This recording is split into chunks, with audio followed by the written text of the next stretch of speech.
శ్రీ పగుడాల బాబురావు గారు, శ్రీ గొట్టిముక్కుల వెంగళరావు గారు, మాధవరం రంగారావు గారు, బాలాజీనగర్ డివిజన్ అధ్యక్షులు శ్రీ చామకూరి ప్రభాకర్ గౌడ్ గారు, బోయిన్పల్లి డివిజన్ అధ్యక్షులు ఇర్ఫాన్ గారు, ఫతేనగర్ డివిజన్ అధ్యక్షులు భిక్షపతి గారు, అట్లాగే మూసాపేట్ డివిజన్ అధ్యక్షులు అంబటి శ్రీనివాస్ గారు, కేపీహెచ్బి కాలనీ అధ్యక్షులు కృష్ణారెడ్డి గారు, అల్లాపూర్ డివిజన్ అధ్యక్షులు ఐలయ్య గారు, కుకట్పల్లి డివిజన్ అధ్యక్షులు భీమని సంతోష్ కుమార్ గారు, బాలనగర్ డివిజన్ అధ్యక్షులు ధర్మనం శాఖయ్య గారు, బేగంపేట్ డివిజన్ అధ్యక్షులు సురేష్ యాదవ్ గారు, గౌరవనీయులు సతీష్ అరోరా గారు, నరేంద్ర గౌడ్ గారు మాజీ మార్కెట్ కమిటీ చైర్మన్ గారు, రాములన్న గారు మాజీ మార్కెట్ కమిటీ చైర్మన్ గారు, market committee vice chairman Sudhakar Reddy గారు, అట్లాగే ఇంకా సీనియర్ నాయకులు చాలా మంది ఉన్నారు. పేరు పేరున వారందరికీ ఈరోజు కూకట్పల్లి నియోజకవర్గంలో జరుగుతున్న ఈ కార్యక్రమానికి విచేసిన మా ఆడబిడ్డలకి,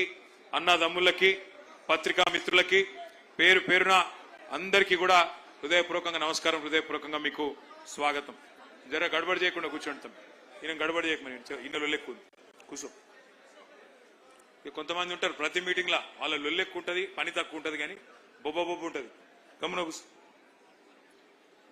మరి కృష్ణారావు గారి నాయకత్వంలో గత 12-13 సంవత్సరాలుగా ఏ రకమైన అభివృద్ధి కార్యక్రమాలు జరిగాయో వారు మీకు వివరించి చెప్పే ప్రయత్నం చేసినారు. కూకట్పల్లి నియోజకవర్గంలో ఎమ్మెల్సీ గారు కూర్చోండి,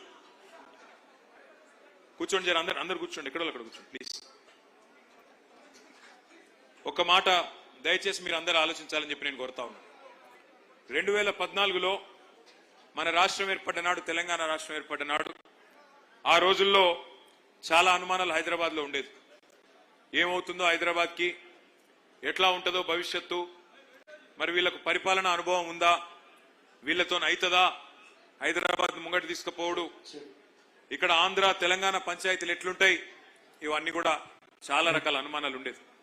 కానీ 10 ఏళ్లు కేసీఆర్ గారి పరిపాలనలో పేదవాళ్ళు, ఏ ప్రాంతం వారైనా సరే పేదవాళ్ళు మరి బ్రహ్మాండంగా సుఖంగా సంతోషంగా ఆనందంగా ఉండే పరిస్థితి ఉండే తప్ప ఏనాడు ఎవరిని ఇబ్బంది పెట్టలేదు అనే మాట కూడా నేను మీకు గుర్తు చేస్తా ఉన్నా.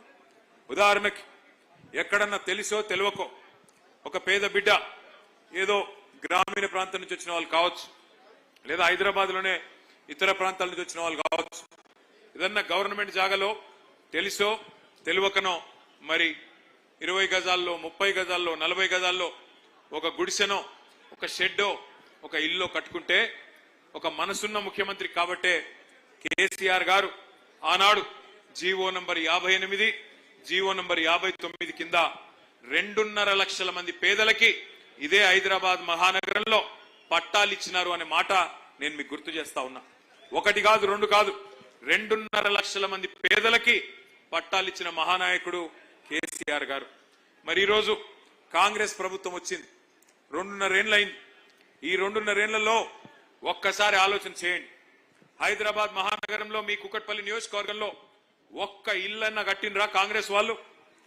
ఒక్క ఇటుకనన్న పెట్టిండా? కనీసం ఎక్కడన్నా కనీసం ఒక ఇంటికి ముగ్గు పోసిండా?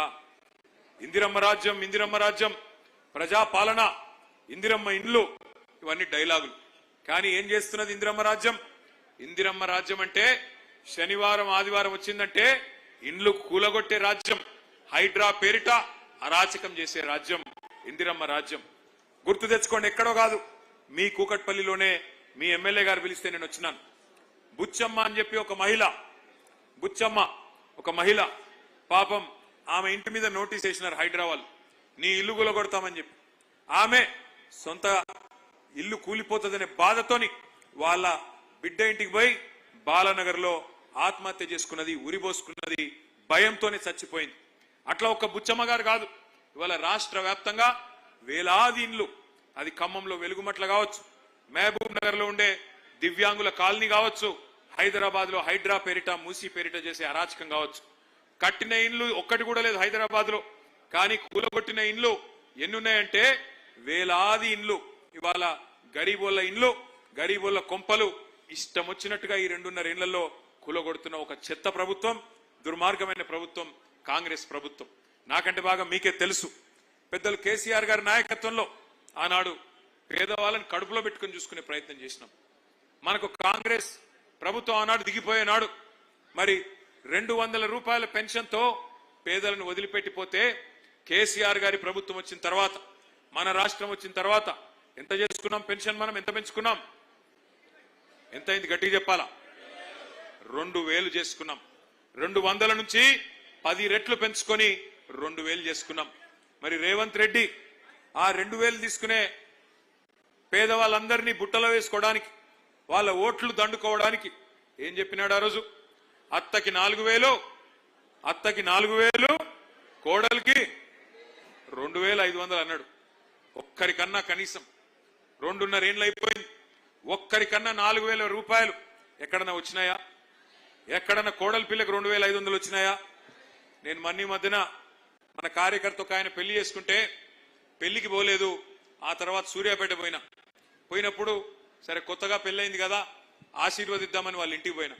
ఇంటికి పోతే అత్త కోడలు ఇద్దరు కూడా చాలా కోపంగా ఉన్నారు ఒకరి మీద ఒకరు.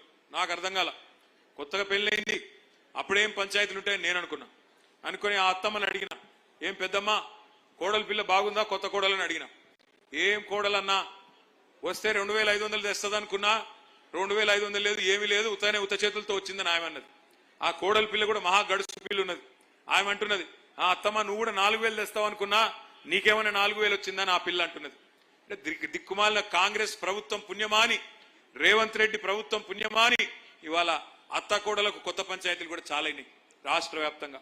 అట్లే అత్త కోడలు ఇద్దరినే కాదు, రాష్ట్రంలోని ప్రతి వర్గాన్ని అబద్ధపు మాటలు చెప్పి, అలవిగాని మాటలు చెప్పి, నోటికొచ్చిన చెత్తవాగుడు వాగి కేసీఆర్ 10,000 ఇస్తే నేను 15,000 ఇస్తా, కేసీఆర్ 2 పంటలకు ఇస్తే నేను 3 పంటలకు ఇస్తా, కేసీఆర్ 24 గంటల కరెంట్ ఇస్తే నేను 48 గంటల కరెంట్ ఇస్తా అని నమ్మబలికి ఓట్లేయించుకొని ఓడ మీద ఉన్నప్పుడు ఓడమల్లన్న, ఓటుకెక్కినాక బోడమల్లన్న అన్నట్టు ఇవాళ మొత్తం రాష్ట్రంలోని ప్రతి వర్గానికి ప్రతి మనిషికి శటగోపం పెట్టి మోసం చేసింది కాంగ్రెస్ ప్రభుత్వం.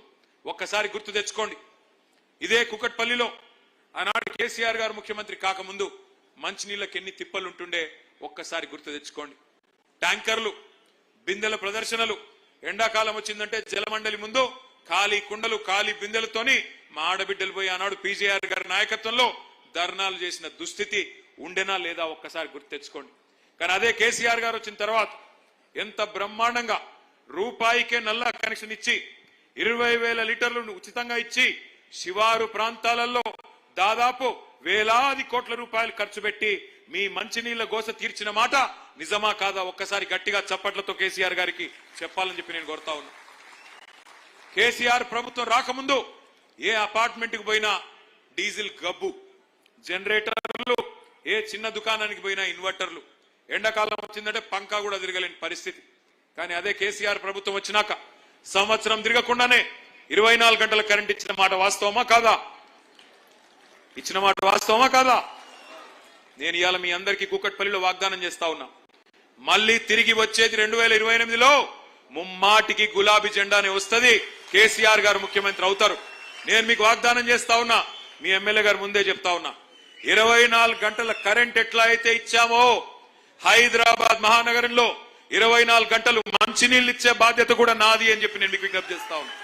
తప్పకుండా ఇది చేసి చూపెడతా అని చెప్పి కూడా మా ఆడబిడ్డలందరికీ నేను వాగ్దానం చేస్తా ఉన్నా. అనుకుంటే అసంభవం ఏమీ కాదు. 65 ఏళ్లు కాంగ్రెస్ వాళ్ళు కరెంటు కూడా ఇవ్వలేకపోయినారు.